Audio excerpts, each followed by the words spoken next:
Great. Thank you. Hello, everybody. Hello. Goodness. Where do I begin? Happy New Year. Happy New Year and welcome to 2024. And thank you so much for joining us for our first episode of the year. Here at We Table It. Now, for those of you who may be joining us for the first time, We Table It is a platform where we talk about social issues. And these are social issues that affect people from all walks of life, from all around the world. And We Table It has three hosts. One is myself, Valerie Siganga. I'm here from Nairobi, Kenya. I have my co-host, Eno Unupo, who is here from Nigeria. And we also have Dr. Osaro, who joins us from the United States. So thank you so much for joining us. And we look forward to sharing lots of different social issues with you, getting your insights and your feedback, and really having discussions about things that we care about that may not necessarily be talked about on all other platforms. So welcome. Welcome, welcome. We are waiting for a few more people to join us on Facebook Live. So we ask that you continue to like our pages. Our pages are present on all social media platforms. You will find us on Facebook, on Instagram and Twitter. You'll also find us on LinkedIn. So make sure that you like our pages so that you get to see all the content that we are sharing. Every time we do have a talk, we go back, we review, and we share more information on it. So if you hear something that's really interesting, you can go back in, dive in, and reread or rewatch what it is that we have shared. Yeah, so thank you very, very much for joining us today for our talk today. Now, today I have something that I'd really like to talk about, and it's something that came up for me during the holiday season. Really sitting down and thinking about family, what family means and who family are. And in thinking about that, I started to ask myself, how far back can I trace my own family? You know, how well do I know my family? And my family is extensive. And in doing that, lots of different questions and things started to come up. And so that is what I'd like us to talk about today. How far back can you trace your family roots? And let's dive in and really explore family and what it means. All right. So if you're joining us on Facebook, again, I'd like to say thank you so much. If you do have any questions or comments, insights, anything, feel free to jump in the comments and just put them down. We'd love to be able to answer and discuss, and especially discuss when it comes to this topic. So I will go right ahead. For those of us who are joining on Zoom, if you want to ask a question, all you need to do is put up your hand or put on your camera, and we will come to you so that you can ask a question or give a comment. All right, so let me begin, let me jump straight in, throw myself into the fire as I talk with you and try and figure this out. So how do I start? So you see before you a lady called Valerie Siganga. And when you look at my names, especially my surname, it should tell you something about where I'm from and who my family is. For us in Kenya, when you see somebody with a specific surname, you automatically know whether that is your relative, or if your surname is more broad, you know that there's a possibility that you could be connected in some way. So for me, when I look at tracing back my roots, there are two branches that I look at. The first one being my maternal side of my family, and the second being my paternal side of the family. So on my maternal side, how far can I trace back? So I know the names of my parents, right? So I can trace back to that first generation for me, which is my parents. and I know the names of my grandparents, right? So I can trace back to them. And that's because these are people who I've met and interacted with on a one-on-one basis. So I know who they are.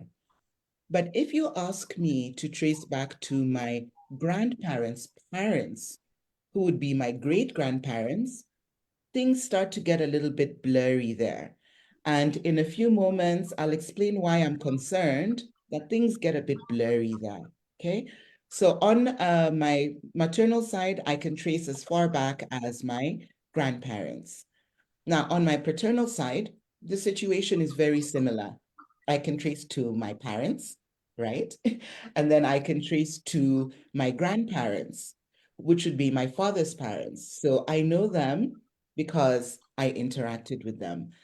But going into who their parents were, it becomes a blur and I'm unable to trace that far back. So now, what does that mean for me? And why do I think it's worth discussing?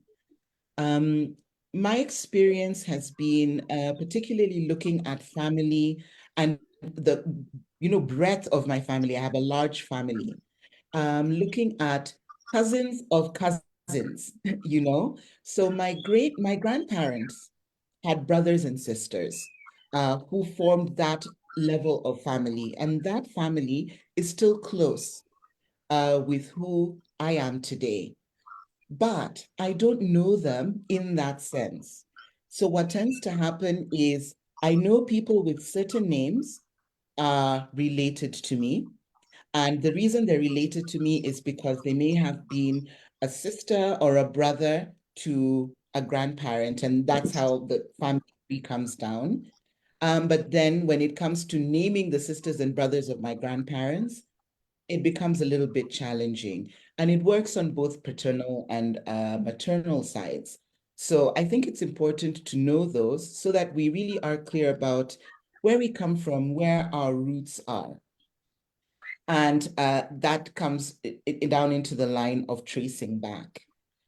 So one reason that I really sat and thought about family and how far can I trace back is just looking at myself as an individual. So, as I said earlier, coming in hot, who am I as an individual? And how was I named? And why was I named the way I was named? Now, looking at Valerie, the person who you see as an individual, my parents gave me my English name, which is Valerie. And furthermore, they gave me a name from my tribe, and I'm from the Luya tribe. So in that name, I was named after somebody, right? And I remember being told that I was named after one of their aunts, but I'm not sure which one, though I do know it's on my paternal side. So I was named after somebody, and in Kenya, normally you take for people in my tribe, which are Luya, you take the name of your father as your surname, right? So that is how our general names work out. And it's important for many reasons, especially when you move forward and you're looking at how you can claim a birthright or really how you identify who you are and where you're from. So that is how it should have been. And indeed, that is how it was when I was named at birth. So at birth, I was given my English name. I was given a name from somebody in the family, and I was given my father's last name as my surname. And furthermore, upon baptism, I was given a name by the church. So I had those names. And early on in life, the relationship between my parents didn't work as we would have liked, and there was a separation. And so I made a choice, and that was to take on my mother's surname. This is her, I don't know whether you can help me with the word.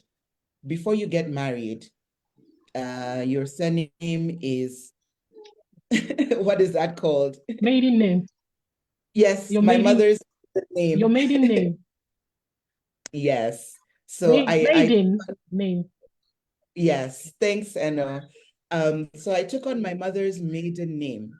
And You're that's the welcome. surname that I use now as Siganga, Valerie Siganga, right? So after taking on my mother's maiden name early on in life, that is how I have gone through life, right? Using my mother's maiden name. Okay. And that's the name that I identify with now. Now, going back and looking at myself, um, a few years into life in my 20s, I got married, right? Which would mean that I would take on, ideally, my husband's surname, right? But I have maintained my mother's maiden name throughout that period. So then my name has remained in that way. And unfortunately, that did not work out as expected. And so that relationship also was separated and severed. But from that relationship, I had a son. Now, automatically, the assumption would be that my son would take on the name of his father. But in naming my son, I gave him the surname that I use now, which is my mother's maiden name. And so my son has my mother's maiden name.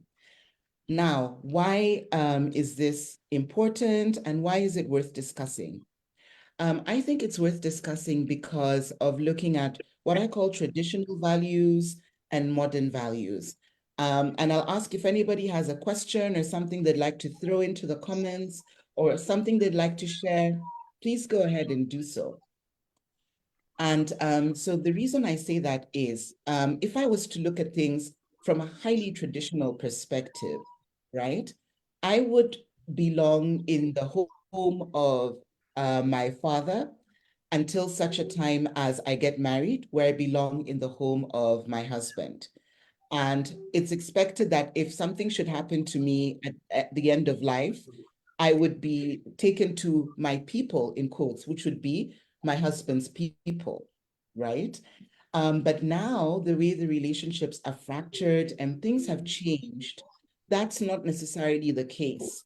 And the issues that come up with naming normally come out at moments like that, when somebody may no longer be with us and we start to decide where do we send the remains or how do we handle an issue like that? And so, in thinking about this issue, I further sat down and thought about my son and thought if my son had a birthright that he needed to claim, how would he then go about that? And how much do I know about my son's roots to enable me to teach him about where he comes from his paternal side as well? So that's really what brought up my thinking about family and where our roots are from. Why is it that it's important? Yes, so if you have any questions, jump in and share that.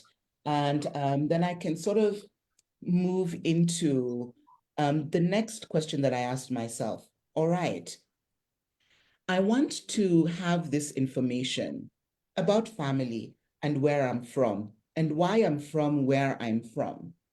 And where do I begin and how do I do that? It's important I ask this question because my family is spread out. So I've got family who are all over the world in different countries, pursuing passions and careers, having married into different cultures. It's really such a rich experience when we get to meet the people who have gone out there or come back. It's fascinating. But then at the same time, because there are many of them, it's easy as well to lose track of people that we love or just not interact with them as we would if they were with us in our same space. So I looked at how can I identify my family, where they are in different places, and know how it is I can really discover who they are and what they're about. So I'll give an example. I might have a cousin who is living, let's say, in the United States. And my cousin has children, but because I'm not interacting with him on a one-on-one, I don't know his children very well. I might not even be aware of their names and who they are, right? That is something that is worth sort of looking at, thinking about.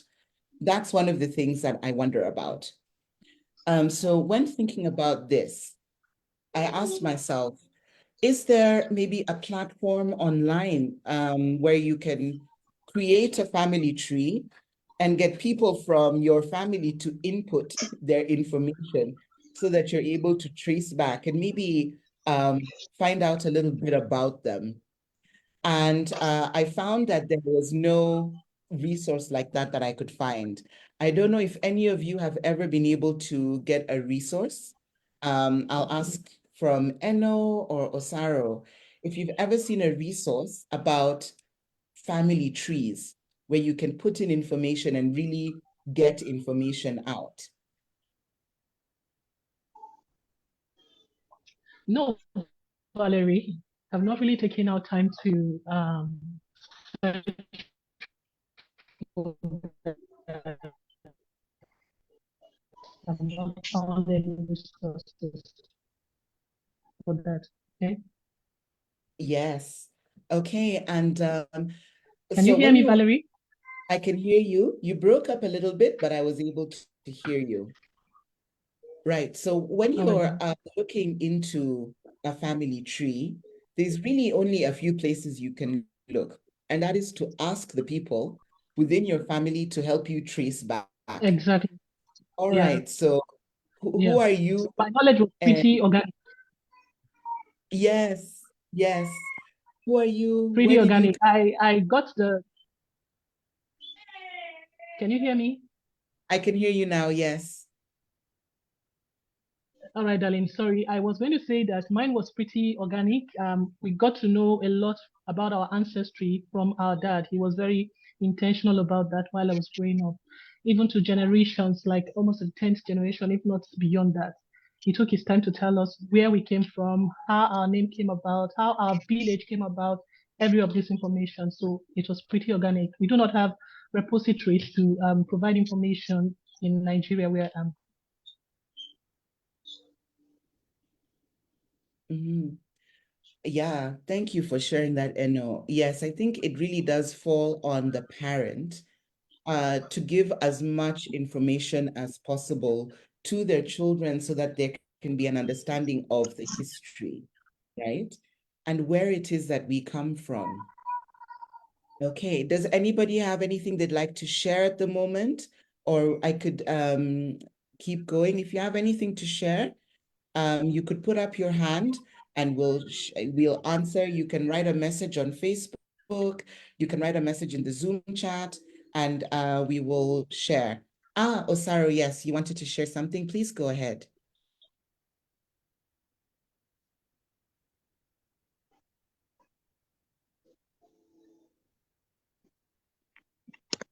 Osaro, you can go ahead.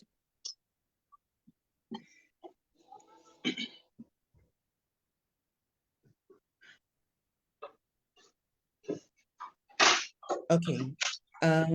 You're back on mute, but if you want to share anything, yeah, I see you've unmuted. You can go ahead.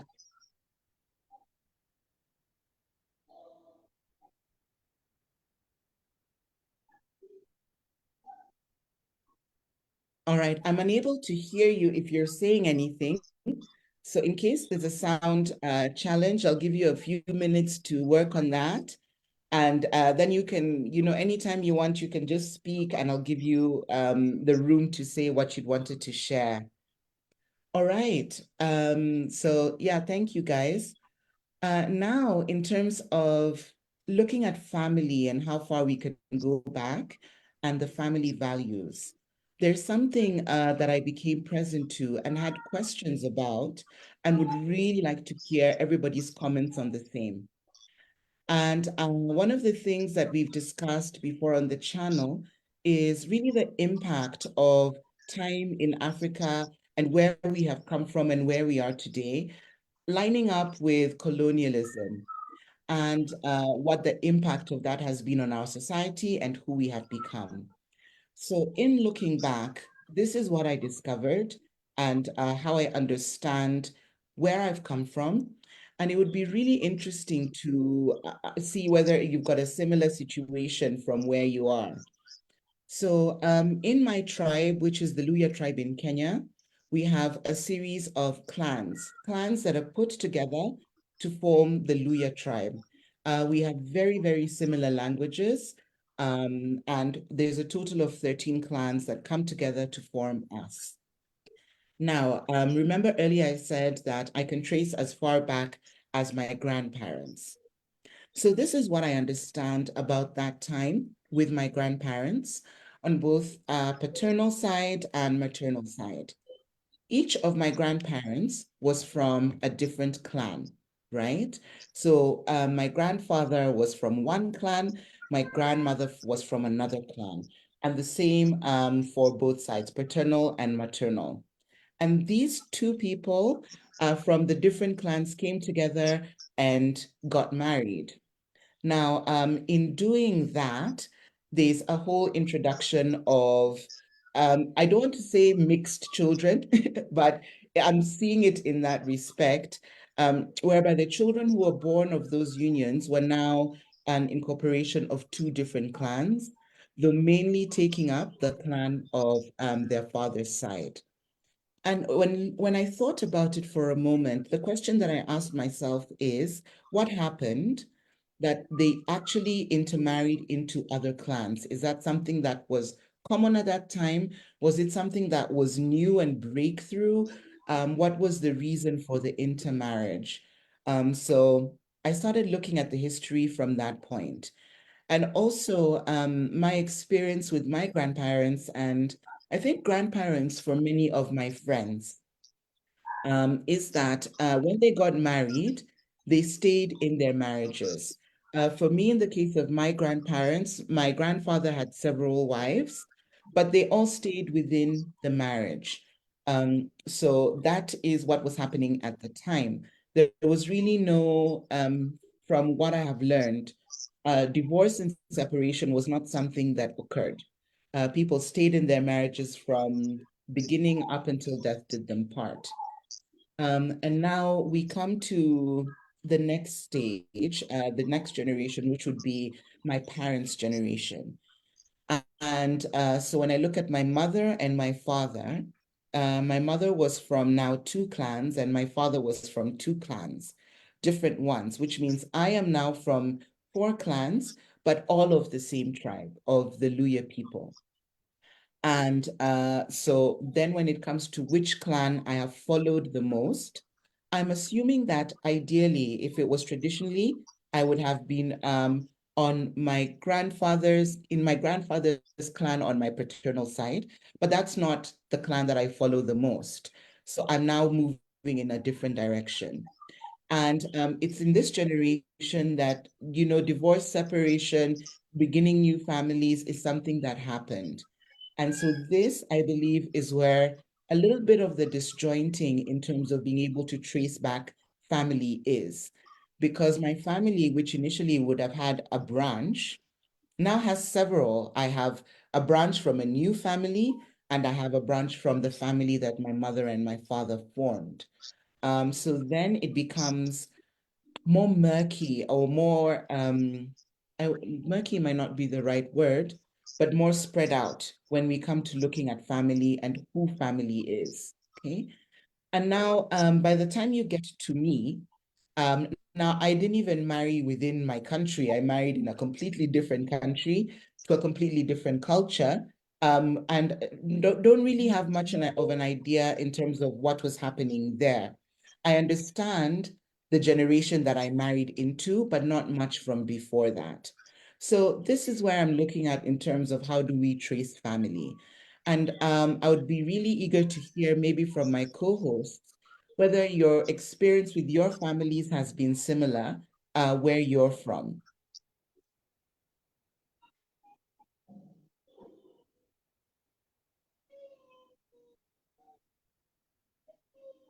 I can see you talking, Eno, but you're on mute. Okay, sorry about that. Okay, yeah, you asked a question. If your experience is the same thing with what is obtainable here, yes, it's I think it's the same thing.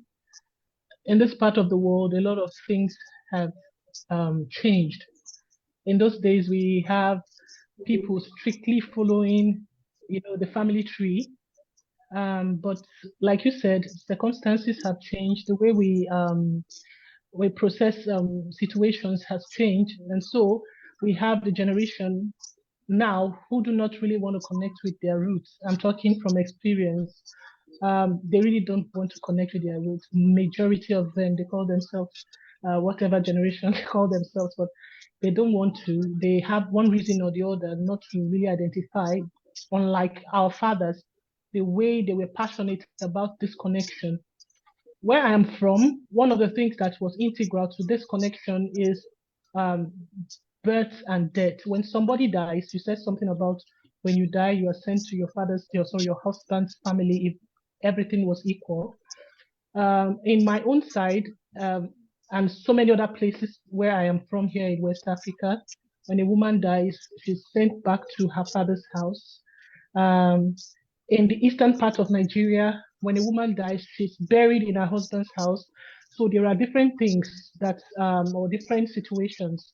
In my own side, my parents will say, or my family will say, when they bring the person back, uh, it's because they want the children, wherever they are in the world, to come back home to see their father or their mother. They just want this connection with where they are from.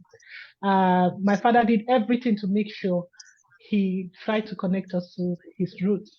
Yeah. Uh, I wish things were different. I wish we would have a generation who are very conscious of this connection, of wanting to go back to their roots. It's very important because if people don't go back to their roots, they end up going to other parts of the world and not knowing that this person they are communicating with is their brother or their sister. Lots of incestuous affairs has come out of this kind of situation where people don't really know where they are from, and they marry their brothers, marry their sisters. In other parts of the world, it's nothing actually, but in Africa, it's something that is forbidden if we go by culture. So yes, for us to prevent these things, we need to teach our children. We need to, do a lot of orientation on going back to the roots, connecting to the roots. It's important. Thank you for this topic. When you told me we are going to be taking this, it got me thinking. There's so many things we want to say, but I'll give room for other people to talk, then I'll come back. Thank you. Thank you so much, Eno. Thank you for sharing that. Yes, I see you, Sarah. Your hand is up. Would love to hear from Yes, you. Is it the same yeah. for you? Can you hear me now? Yes, I can hear you now. Great. I'm so sorry. I don't know what's happening to my video. Uh, tr- it's not coming up. So I'll try to keep fixing it in the background, but I cannot resist contributing to this. Um, yeah, so this is I will say that you're very fortunate because you actually had resources you could, consult. I mean, humans, and they could give you a very detailed aspect of your family history. And the same thing with NR, but I don't think I was that privileged. And you know what? At a certain time, and this was very many years ago, at the advent of the internet, I did try to do some digging, okay? And I came up with the realization that I mean, what happened was that I stumbled upon a couple of websites. All right, and that was I said stumbled upon because it was a general Google search that I did, and this brought me to some websites that asked me if I needed further information. They could provide it. All they needed was my surname, and they were gonna, you know, draw up my family history, the family tree and the likes, and all I needed to do was to, I mean, make a subscription, pay some amount of money, and they look genuine because I saw some reviews and it was a standard website. But at that time, I couldn't commit myself to paying such an amount of money. Perhaps it didn't mean so much to me. I was just curious. And so what I realized then was that if that was a business, if a company could be formed out of such, could make a business out of it, it means that the demand was high. A lot of people were kind of like trying to find out their roots and their family history. And so that's why there's a business of it. And this topic you have started has already sparked my interest again to go and try to do some digging. But I just wanted to say that uh, there are companies springing up to help people who want to find their roots to find them just by paying a subscription for it. Mm. Yeah. And Thank you, Sarah. you're welcome. And not only that, I'm pretty sure you're going to come to this later, but I know that in the Caribbean, in the US, in some of these countries that were very big with slavery then and have a lot of Black population, there's been an interest over the years, recent years, of this Black population trying to retrace their roots, of course, to Africa, but retrace it to as far as they can get to give them some sense of belonging and some sense of, closure as to where they are from. So you can see that this topic and this subject matter of tracing the family histories to the roots is something that almost everybody is interested in. And if you can give us more insights on how to systematically trace our roots without having to, I mean, go find a company to do it for us, it'll be great. I'll be looking forward to that during the course of this program. Thank you, Sarah. Yes, a few ideas are there. So we will explore those. Yeah, my coffee is still Um, hot. I'm waiting. okay, great. Yes, Boniface, I see you put up your hand. Would be happy to hear from you. What's your family like? Um, I would say good morning, good afternoon, good evening to everyone who's watching around the world. I'm Boniface, and I would just like to say I'm one of those few people who come from a family that are very knowledgeable of their lineage and where they come from. Where I'm from, we have there's a pillar to commemorate my parents' great grandfather. So they know their history, they know. And one of the stories my grandfather used to tell me is he was given an English name or a church name because during the colonial times, to get the best education or to get better things in life, you'd have to integrate into that society within the churches. So he had to get baptized and get that name. And it equated to my parents and then also to us. But it's kind of a changing trend because I remember when I was a child, don't call me Kamau, call me Kevin. It was common for us to say that, but now it's beginning to change to a point where young people are now saying, we have to start connecting to our roots and knowing things and being very careful of what we throw away in terms of our cultures and what we accept. So there is a change that is happening. I remember I had a conversation with my mother where I told her I'm not really going to be very keen on ensuring that my child's religious name is his legal name, in the birth certificate or in ID. It's just going to be, but it's one of those discussions that are becoming more and more popular within young people. I think the rise of the internet and more information coming out on why things the way they are have helped my generation and younger generations coming in to be very aware of their impact and what they have to do. So it's a trend that is coming where it's now not a trend anymore. Now it's more of like, they used to make fun of, oh, unajifanya we ni Mwafrika. That's basically saying you think you're more African than the rest of us. Now it's more of like, okay, there's something serious here and we have to discuss. I'm lucky in my family that we have that connection and we know why we have certain names and the way they are.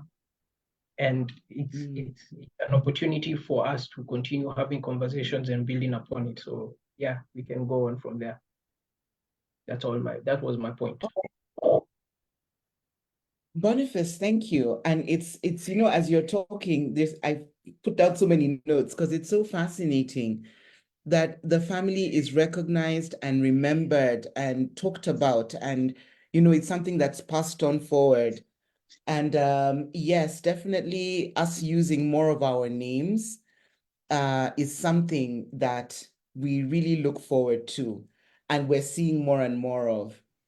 I would like to request, I'm hoping that you're ready to say something, my first cousin. So he is my first cousin, number one, and he's also my first cousin in terms of our parents were sisters. Ali, is there anything you would like to add into the discussion of what we're talking about in terms of our family roots and how far we can trace back? All right. All right.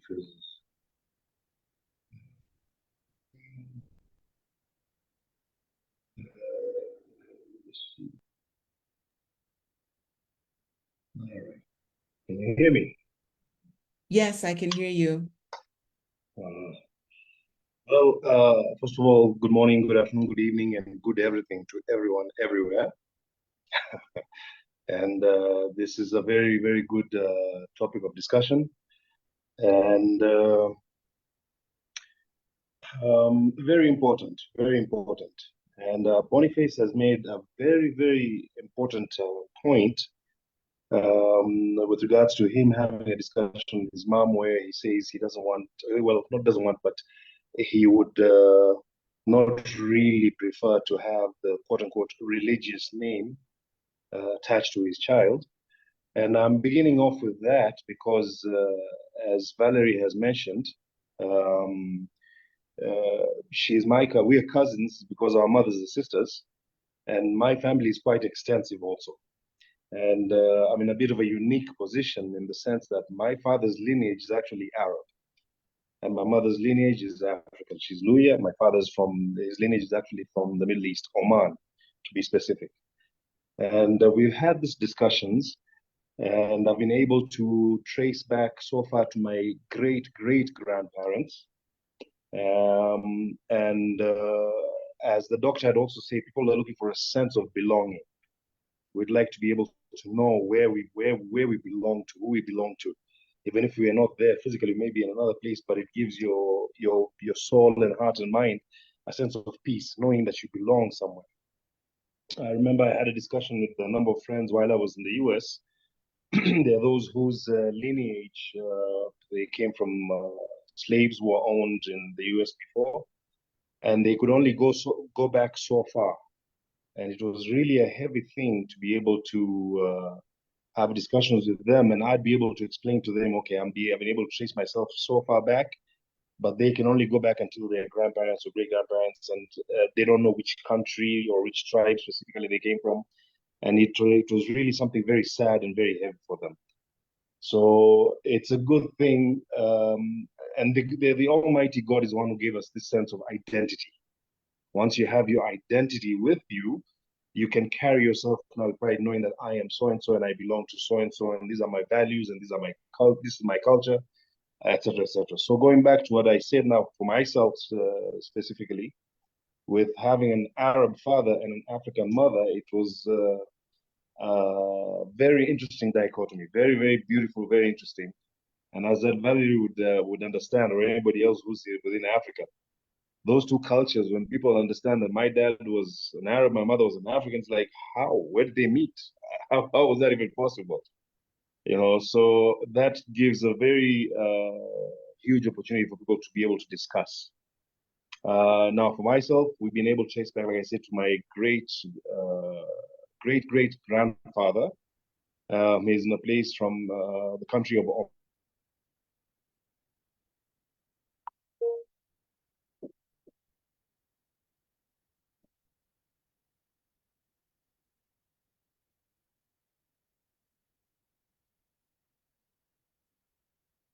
Ali, we've lost you for a moment. I think you've frozen, but you're sort of coming back in. Fulfillment. Okay. Okay.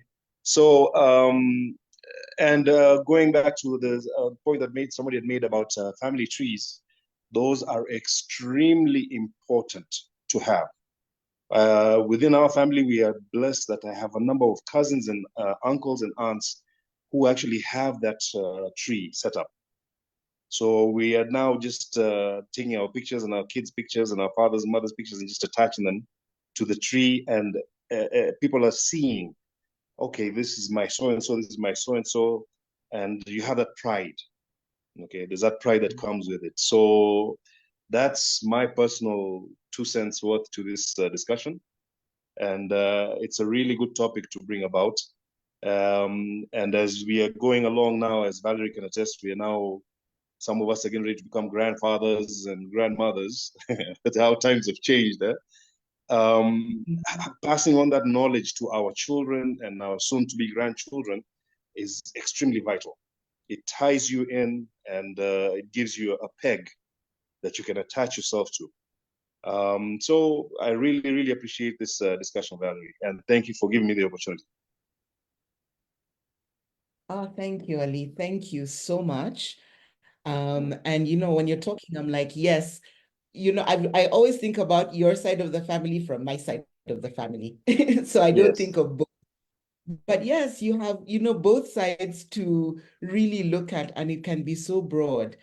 And as you mentioned, for your kids, they would need to understand, okay, this is where I come from, these here and these here, and this is who these people are, especially as Yes. we continue to spread out. And especially for those people who are far away from us, as you say, you need that identity that you can peg to, as you mentioned. Yes. Just know Yes. that this is where I'm from, so that when you're Yes. going back to, quote unquote, the motherland, it's not a continent. It's like, a place that you can go Yes. Yes. right with. Yeah. No. So thank you No. so much. Thank you. Thank you. Just to, if I may just add Yes. this real quick, you had talked about the extensiveness of the family. Just to give you just how that extents can also give somebody. But I know for me personally, I used to always walk around with a sense of pride for both sides of the family, because as you know, on mom's side, how many are there? I think like there were 24 children, and on dad's side there were 15 children. So now, when you dive in on either side, the in Arabic, as we say, the bahar, the ocean, is so vast. Yes. So there's that sense that, if I go to Western Kenya right now, all I need to say is just our grandfather's name, and they'll be like, oh, Yes. so. And the same thing when I go to Mombasa, I just say my family's, my grandfather's name, and oh yeah, yeah, yeah, and let's say it has its perks also. Okay, and Yes. it goes down again back to the sense of belonging.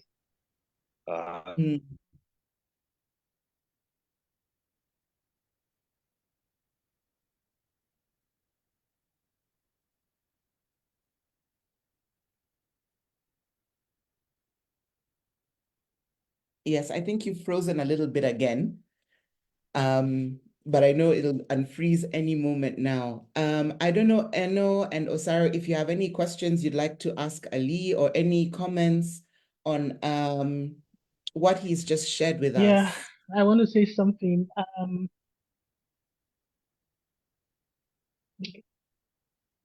Okay, Valerie, can you hear me? I can hear you, yes. Hello? Yes, Eno, I can hear you. Hello? I All can right. hear you. Sorry about the Yes. network interruptions. I think it's not very stable at my end, but I would manage. All right. I listened to Boniface, and what he said about the names actually struck a chord. My names are Eno or Eno Wairi. These are core Southern names, Southern Nigerian names. I equally have an English name. My mother named me Deborah. But if you check my certificates and everything, I use my traditional names because it means a lot to me to answer these names. Um, one question I want to ask is, why is it that the youths of these days or the children of these days, why is it that they do not want to connect to their roots? What can we do to help people identify more with their roots? This is a problem because it's a disaster waiting to happen if we do not address these situations. A lot of them don't want to even answer their native names. They feel it's not nice to the ears, but these names have very beautiful meaning. My names have very beautiful meanings. Let's just forget about the fruity names of the West and just embrace our names, embrace our culture, embrace everything. It's very important. Like I said, when your brother was saying something about identifying with maybe a tribe, when you go somewhere, you say, this is my people. There's a spiritual connection when you get to where you come from. You feel it without being told that this is my root. What can we do to make the youths understand that this is important, that they connect to their roots? It's something that we need to address. We cannot overlook that. So let me leave it open for any other person who wants to contribute or maybe answer my question. Thank you. Thank you so much for that, Eno. Thank you for that question. I'd like to answer, but I also want to give Osaro an opportunity to just jump in with any comment that he has. Thank you so much, Valerie. Can you confirm if I'm audible? Yes, I can hear you. Great. Yeah, taking it from where Eno stopped. And by the way, I got a lot from Ali. He's got such a wealth of knowledge. I was just listening, and a lot of things struck me, with what he said. The same thing with Boniface. Well, for me, I never struggled with my name, and I've always kept my name and loved it because just like what Enos said, it has deep meaning, which I resonate a lot with. And even though along the line I've got baptismal name, Christian name, I never use it. All right. So, and for my children, I made it compulsory that they bore our native name because I don't know when they would ever have the chance of visiting home. And I think that sense of identity starts with the name. And that's why when Ali was talking, that word struck me, identity. So, and I would like to encourage people that a name is the first point of call when we come to identity. I mean, it reminds you all the time of where you're from, the name. When you pronounce it, when people pronounce it or mispronounce it, um, it's a wake-up call for you to defend where you're from and to identify with it. So a name is a very strong and potent weapon for us to create that identity. And sometime in our existence, we'll likely, perhaps want to explore further with the name, the meaning of the name, where it's associated with, and you never know how far you will go when you start that way. Yeah, so yeah, Anna said it very beautifully, and I totally agree with what she said. And it looks like we've got similar values going into that direction. So yeah. Let me stop here now. And it looks like we've got a couple of other people making comments. It'd be great to entertain them. Thank you. Thank you so much, Osaro. I mean, both of you have shared something that is fascinating for me. Because yes, I look at both your names and I can immediately tell which country you're from and that these are your Nigerian names. But when you look at my name, I am using my Christian name, and rarely do I use my, can I call it a Kenyan name, my Luya name, the place that I'm from.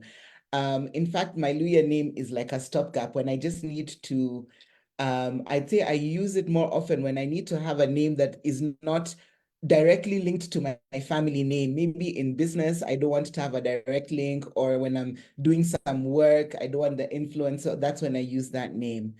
And as you're both talking, I'm like, I love my name, but I'm not sure why I don't use it more.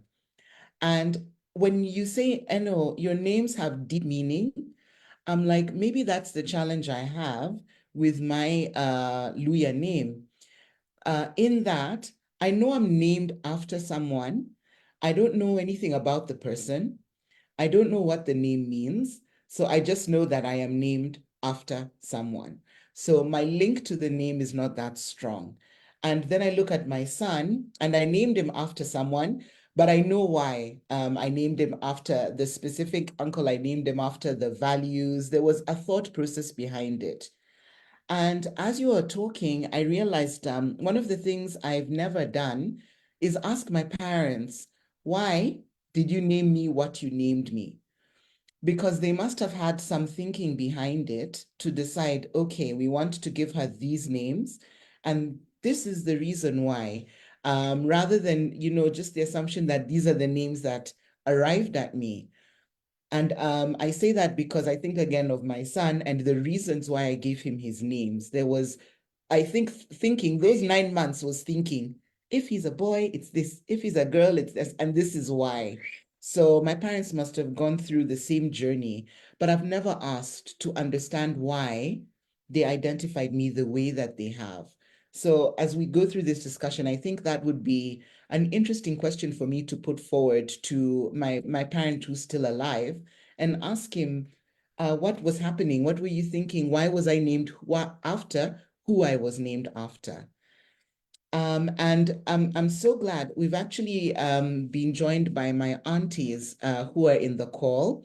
And so for just the next few minutes, as we look to bringing our talk to an interesting end, an end of a lot of thinking and pondering, I'll just share a bit of what we've discussed. And we started off talking about our family tree and how far we can trace back. And what I shared is I can trace back as far as my grandparents. And beyond that, I'm unable to trace back. But then a gap comes in for me. And this is, I think, something my aunties have experienced with me, where even at my grandparent level, I'm unable to really trace their sisters and brothers who would have been my grand aunts and grand uncles. And so I have this large family where I can only identify their family by name.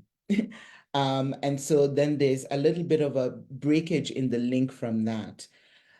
So then I'd like to ask my aunties, for you, how far can you trace back? And the one who's in is Auntie Susan.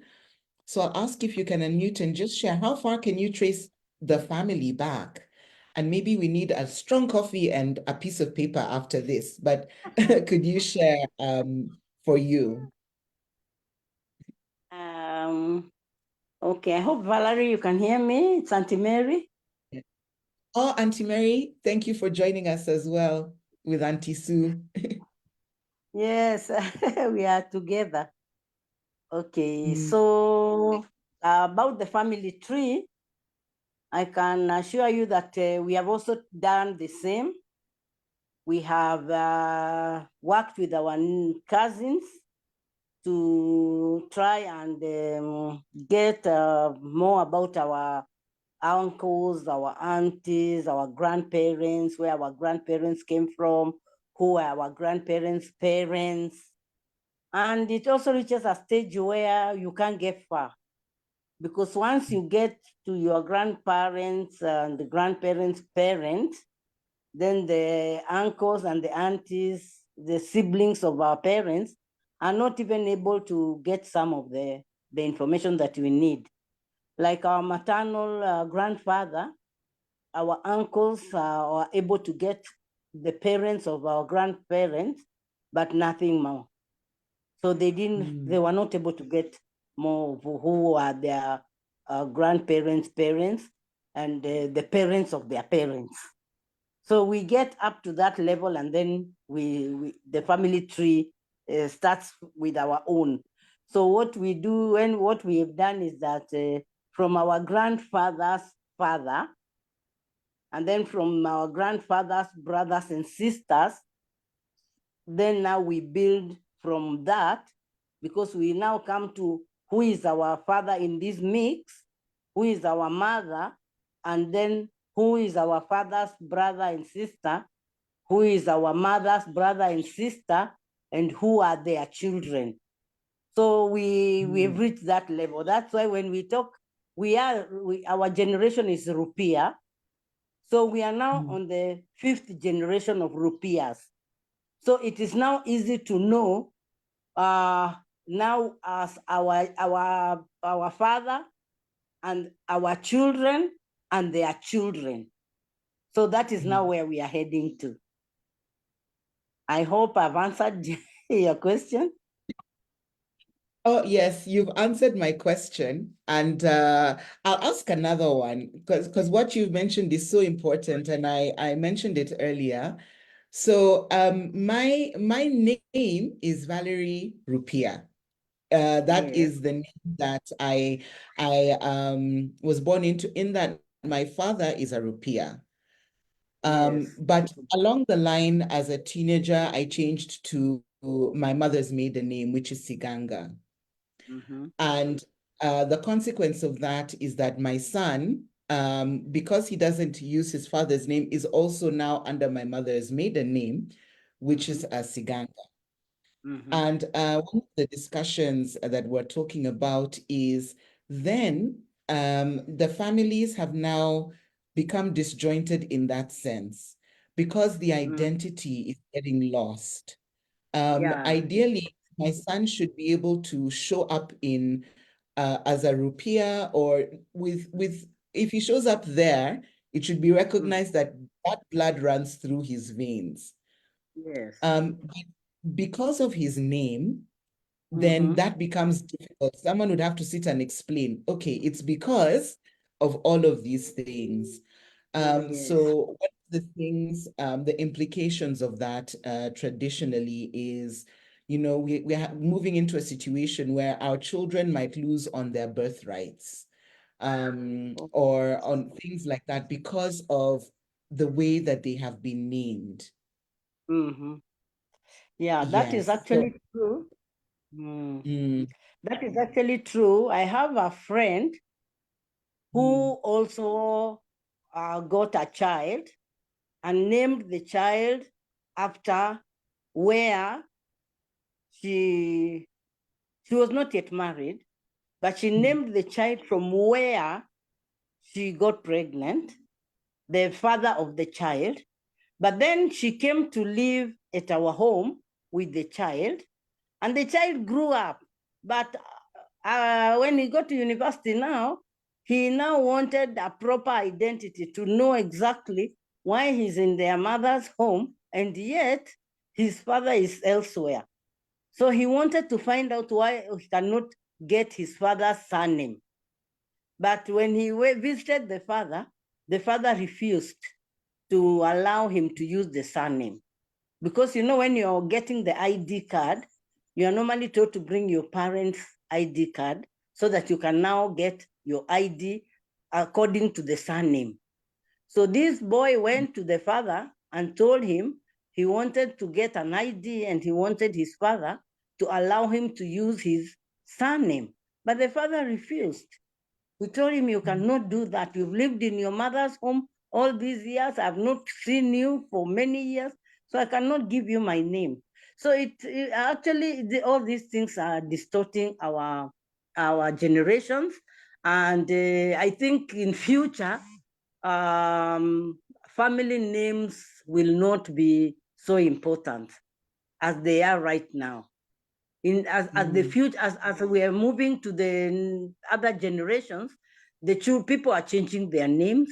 Some are removing their surnames and wanting to use their own names. So it is going to change as the years go by. It's going to change. We can now see the generations changing. Yes. Oh my goodness. Thank you for the insight. I'll ask Auntie Susan if there's anything you wish to add on. Hi Val. I think my sister has actually explained things as they are, and I agree with her as to where we are going. It's going to be very difficult, and I think even as children grow, they will also start, as you're questioning why you were given this name or why were you named like this. I mean, most of them are now beginning to start questioning and even changing their names, because especially when they are told you are named after so and so, and they look at that person and they decide, this is not what I want. How can I be named after a person who's like this? Maybe he's a drunkard, or maybe they are just not straight, or they are not, things are not going well for them. So they decide to change their names. So many have changed their names just so that they can try to get a name that will probably change their lives and just help them to have a better life than the person they were named after. Mm. Yes. Oh my goodness. Very interesting and true and very true. Because yes, I'm one of those who changed.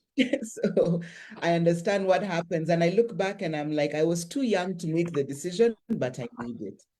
Um, and there's a question, I think, to both of you from Saro, which is when we talk about people changing, what would be the consequences? What do we see as the consequences of these changes to the way that we name and the way we identify our family and our roots?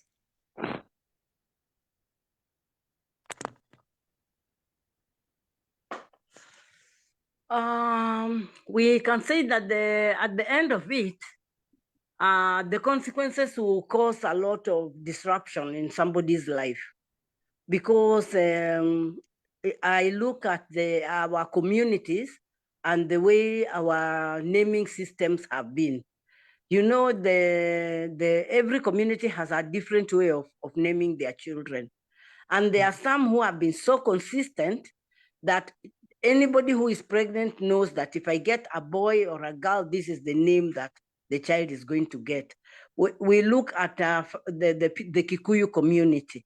The Kikuyu community have been very, very consistent when it comes to naming their children, so that whether you are single or whether you're married, it will be easy to know who you're naming. But like our communities where our grandparents or the elders were to give us the name, ours was to give birth to the child, and then we now get to our grandparents, so that our grandparents will tell us we are naming so and so. But you see now, that is now that thing that is going to be distorted. So at the end of the day, people will start giving themselves names that do not even fit in where they are.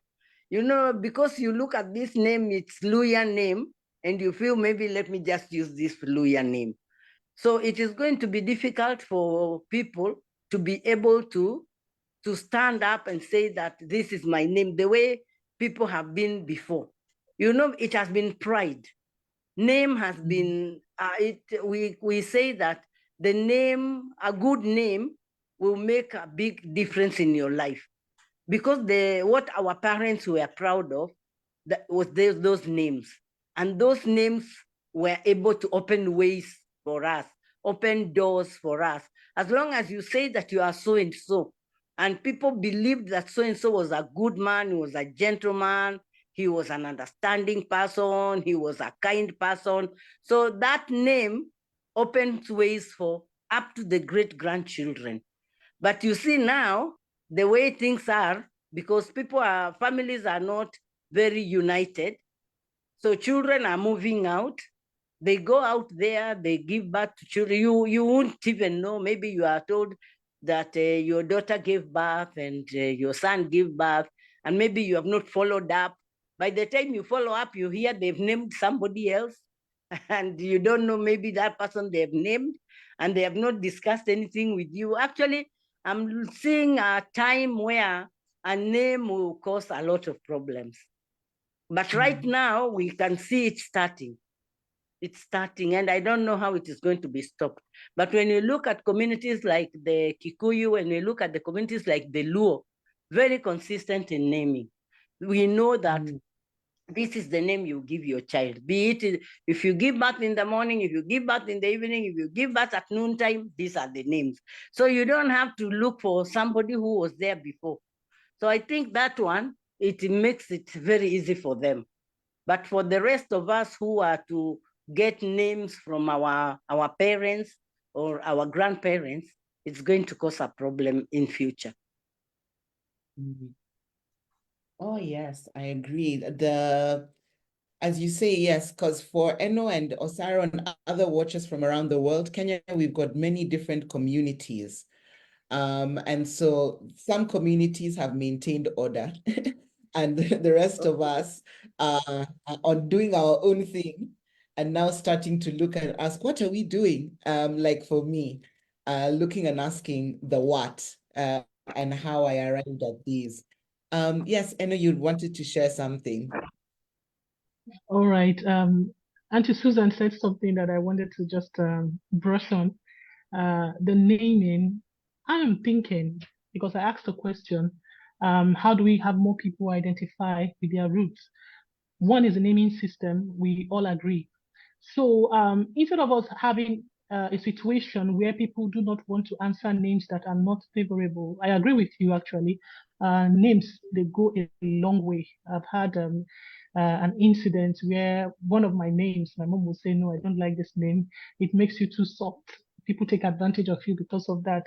So your name actually reflects on the kind of person that you end up becoming or the kind of fortunes you end up having.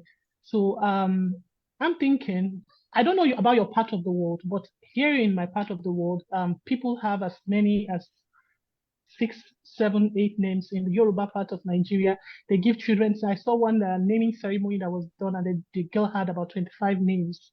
You know, they have this naming system where everybody in the family has one name for the child. I call her Atinuke. I call her this. I call her that. All right. So let me not digress further. Where I come from, we have, let's say, a minimum of 3 names or 2 names. And so if one isn't favorable to you, it's okay for us to take one other one that is actually favorable, but traceable. My mother had 2 surnames. She answered Atagana, but her sibling, direct sibling, answered Okoro. But you can trace those names to a family. And their children after them have been answering same name. So to answer one question I asked, how do we mitigate these issues where people do not want to identify? Is let us not really name people after other people. When a child is born, this is a unique head, a unique identity, a unique everything. Call that child by the tradition or the language a certain name. That's what I think. And I'm hoping that a lot of us will, connect to those names of our fathers, our grandfathers that actually makes more sense and that are traceable, not just discarding names. No names are better than our African names, trust me. Every child that's born that has a name has a reason for that name. Some people are named after incidents, like when there is a war and there is a route to escape from being destroyed. They name children after that in some parts of Nigeria. And there's a story behind every name. So let us connect to that story. Thank you very much, Valerie. Thank you so much, Eno. We've gone over time. We'll extend for just a few more minutes. Osaro, there's a question that you've asked, which I will ask if you can ask it directly, because I'm not understanding it fully. So would you be willing to ask the question so that we can get a response from Auntie Susan and Auntie Mary? Sure. I will. It's just, I don't know why I'm still unable to get my video sorted out, but I could just make do Because with the the video audio. doesn't want to see you, Dr. Sarah. I really don't know what's happening. It shows only my background, but doesn't show my face when I turn it on, which is strange. But okay, It's okay, but we can hear you. I'll Maybe make you do can with the hold it audio. muted.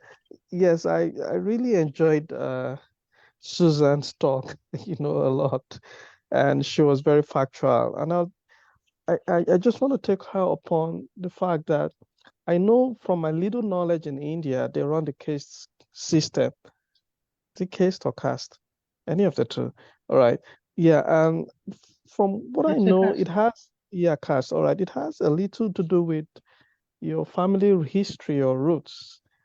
And so I'm just wondering, in her own opinion, do you think that, given the recent picture you painted, that in the future, a lot of things will be distorted and it's going to create some kind of chaos? Do you think it might also affect the caste system and maybe cause some somewhat family history revolution in India, which I believe is still a big thing till today? I don't know if that is clearer now, but I just try to put it together. Uh, Mm. except I'm wrong about the caste system. No, the caste system is similar to what we have in Nigeria, Dr. Osaro, where we have the Osu kind of situation in the eastern Nigeria, where some parts are actually, they would say in those days, it's not no longer the thing. Some parts are actually the real born, or what there's a word they use, I can't remember, and the others are the subordinates to those other ones. Great, In the great. That's caste where system, I'm getting some are to. superior. Yeah, some are superior than the others. That's in birth. In Yeah, bed. that's what So they mean by it their still caste. has to do with their identity and their family roots, isn't it? So irrespective of my future or whatever I'm born with, as far as I'm born to a certain tribe or family, then I am already immediately, determined to be part of this certain caste or system, as Eno said. So what I'm saying is that, do you think such system will be broken up in the future with this, with the point that Susan made, that the name is not going to mean so much again in the future? Of course, it Or has already been abolished. Yeah, in Nigeria. okay, all right. Yeah. So for places like in India with very strong roots in it, Mm. it is also going to affect them, correct? Uh, I Yeah, would like Auntie definitely. Susan to answer that question. Yes. I think Susan Definitely, is So it's ready going to answer. it's definitely going to affect because we're now seeing a lot of intermarriage. We are now seeing a different understanding of marriage. We are now seeing a different understanding of childbearing because surrogates have come in the picture. You know, people are just naming okay. children the way they want because you can decide you'll name the sky, you can decide you'll name the sea, you can decide. So even the caste system is going to be affected because those that were not supposed to be married in certain community will be married because you love a woman and you want to marry her. You won't care where she comes from. Well, where she comes from, true. You're correct. So You're that will correct. also affect. Yes. Okay. Okay. Okay. Thank you so much. Makes a lot of sense. Valerie, any little more time? No, in fact, we have gone over time, but you know what we say, when it's juicy, it's okay. Yes, it I is think, juicy. yes, this is one discussion that has so many layers, and a lot that we can explore, a lot that we can talk about. For me, what has is becoming more clear for me, and what I'm more present to, is the need to actually sit with my aunties and my uncles and trace back and understand more about my culture and where I'm from, and a lot of reasons why things were the way that they were, and how they remember things being. Because I need to be in a position to pass some culture forward to my son as well, so that there's an understanding and that importance of the roots.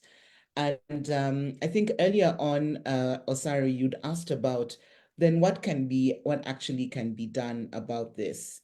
And one of the projects that I want to embark on this year is actually creating a site, a family tree site, starting off, I think, with my family, where people can come in and put in their information. Because, as Ali had mentioned, in a family where on your mother's side, she has 20 brothers and sisters, on your father's side, there's another maybe 15 or 20, then what happens is just your first cousins, the first layer of people you're related to are in their hundreds. So you keeping track of everybody is, yes. Ali, you're back. Yes, they're in their hundreds. So, having a system where we can have that in is something that I want to focus on and build this year. And I think it's something that could benefit all of us, where each of us would be able to actually start from where we are, and starting where we are, begin to trace back and understand really our roots, where we're from, and, even a little bit about people in the family, even if it's a paragraph that tells you a bit about someone. So that's something that we're working on. And we'll be happy to share updates of what the process looks like as we're going through it and over it. And yes, I think I'll give everybody a chance for some final remarks. My final remarks is just how eye-opening this discussion has been for me in the research process of trying to understand family, in listening to everybody's contributions today. I think the more we share and talk about this, the more we understand that we're all grappling with the same challenges when it comes to our identity, where we're from, who we connect with, and why. So what this has opened up for me is a chance for even more conversations around this and really getting grounded in who I am. And also, I see an opportunity to understand traditions. So as an African, there are things that I know are African, there are things that I know are Kenyan, there are things that I know are traditional, but I know them and I don't understand them. So this has given me the opportunity to really delve into that. And I'm looking forward to that journey. So I'll do closing remarks starting with you, Eno, and then Osaro. And then I'll ask our guests if they have any closing remarks. Oh, Eno, Osaro, and Boniface, sorry. And then go into our guests. So Eno, you can go ahead with your closing remark for today. You're on mute. Okay, can you hear me now? Yes. Okay, so my closing remark is just a very short story. Back then, when I was having my first degree, there was this lady I met, we were pretty close, and she was just this thing about a legend her grandmother told her. And that story she was telling her happened to be my great grandfather. And it was something that was popular at that time. And I was just looking, I had no idea about what happened in my family. Somebody else who is not connected to my family could tell that story. That was an embarrassing situation. So this goes to tell people who shy away from their roots that they should stop embarrassing themselves. We need to connect to our roots. We need to know things about where we come from. It's a spiritual journey, but we are capable of undergoing it. So thank you for everything. It's an interesting topic, Valerie, and thanks for everyone who has spoken on the topic. And we hope to see more of this and more of everyone on board. Thank you, Eno. Osaro, you can go ahead.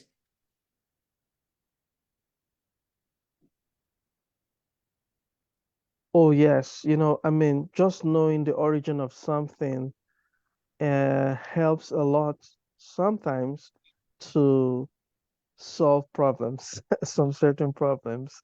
So I will see this conversation, this show as a wake-up call to everyone that the origins, our origins, we all have, of course, a common origin, but we also have separate ancestries. It's very important to get to know it, as that will help us, give us a sense of belonging. Sometimes it will tell us why we behave the way we behave, or sometimes how we look the way we look. And this is important, going forward. So this has been a great show, and I thoroughly enjoyed myself today. learning from this conversation. So thank you very much for coming up with this topic, Valerie. I hope we'll have more of this coming up in the following weeks. Okay, thank you everyone for joining us too. It's been great having, I mean, this show would be nothing without you. So you've taken your time out at different time zones to join us. We really appreciate your presence today. And we hope that you'll also grace us with your presence in our coming shows, which also promises to be good too. So thank you. Have a great day ahead. Thank you so much, Osaro. Boniface, I'd like you, yes, if you could share your closing remarks for today.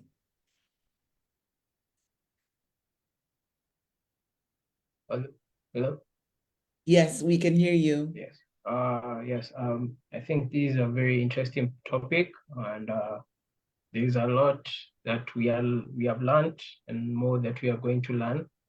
So the aim is just keep talking about it, keep getting the different point of views and building on top of it. So this is a great start. This is a great conversation, and thank you for joining us.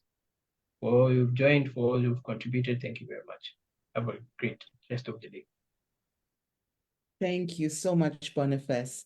And to our guests here on Zoom, any closing remarks from you? I'll start with you, Ali. Do you have any closing remarks for us today? First of all, thank you for the invite. And unfortunately, I dropped off for a while. There's a network issue, but I managed to come back on. Seeing that this time has gone by so quick, maybe we can get to have a longer time period for whenever the next discussion is, whatever it is, because like we say in Arabic, this is a bahar, it's an ocean, and touching on it as little as we do whets the appetite. You want more. I'll just relate real quick with a story of our Auntie Amy. When my mother passed away, I actually had to sit down with her. She's the eldest of our aunts and uncles. She's number one. And I was blessed to actually sit down with her for a period of about roughly 6 hours. And she gave me some really, really deep insights as to mom's family and the culture, the history, what the values, how things are the way they are, whatever could be given in that 6 hour period. So I'm touching on that, indicating that for us here, since this is such a broad discussion, we are all, with all participants, I'm sure we've got tons and tons of stuff that we can be able to provide. Maybe we can be able to get a little bit more time next time. But I thoroughly enjoyed it. I really appreciate everyone's input and look forward to the next talk, whenever that is. Thank you for the invite. Thank you. Thank you so much. Thank you for coming and thank you for sharing as well. We very much appreciate it. So I'll come to final remarks from Auntie Susan and Auntie Mary. Yes, any final remarks for us today? Yeah, thank you so much for the invite. Yes, we joined a bit late, but we are grateful for the time that we've been able to participate and even for the information that we've got. And it's just to see African culture is very rich, and starting with the family tree, really goes a long way. And I'm sure, well, even with what you're planning to put up, the website you're planning to put up with, where people can put in their information, you will be surprised. It's really going to overflow, because then many people will be more interested, because people really want to know, but some of them don't even know where to look. But it will give people an idea of where to look, where to start. And so it's going to be a big thing. So thank you so much. This is we're off to a good start, and we look forward to what's coming up. Thank you. Yeah, Auntie Mary says I've said it for her as well, because there's something that she's doing, but she's also grateful that she was able to be a part of this. Oh, thank you. Thank you so much for coming, and thank you also for contributing. You're now our sages of wisdom, so we will be coming for more wisdom and more information. And I'd like to just say a very big thank you for everybody who has joined us today on Facebook and has been on this journey of We Table It with us. Thank you so much for your support, for your questions, for your contributions. As you know, we are present on all social media platforms as We Table It. We are colorful. You will see our logo and you'll immediately know it's us. So my request is follow us on our different pages. We share so much content from our talks. We share insights from our interactions with different people. And there's a lot of learning that you can get from just watching us and seeing what we're about. So keep an eye on our pages and you will see the topic of our next talk, which I believe is going to be hosted by Dr. Osaro. And we can't wait for you to jump in with us and continue to interact. So for today, just thank you. Sending you all off into your morning, your afternoon, or your evening. And we look forward to seeing you again soon. So thank you for joining us for our coffee chatter and have a great day. Bye. Bye. Bye, bye everyone. See you. Bye, everyone.